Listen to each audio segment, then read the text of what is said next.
abeeno amanya gange nze Ssenga Fifi nga nfukamidde nga nkoola Abannayuganda mwenna gye muli nga mbakubiriza nti tulwanyise ekirwadde ekibaluseewo mu ggwanga lyaffe ekya coronavirus.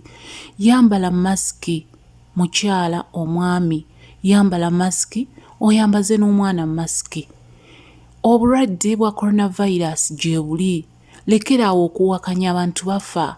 Yambala masiki w'oba otambula, beera ne masiki mu nsawo yo, tambula nayo ku mumwa, gyambale togisuula we baba bagikuwadde. Lekeraawo okuwakanya. Bannayuganda tusitukiremu tulwanyise obulwadde bwa coronavirus.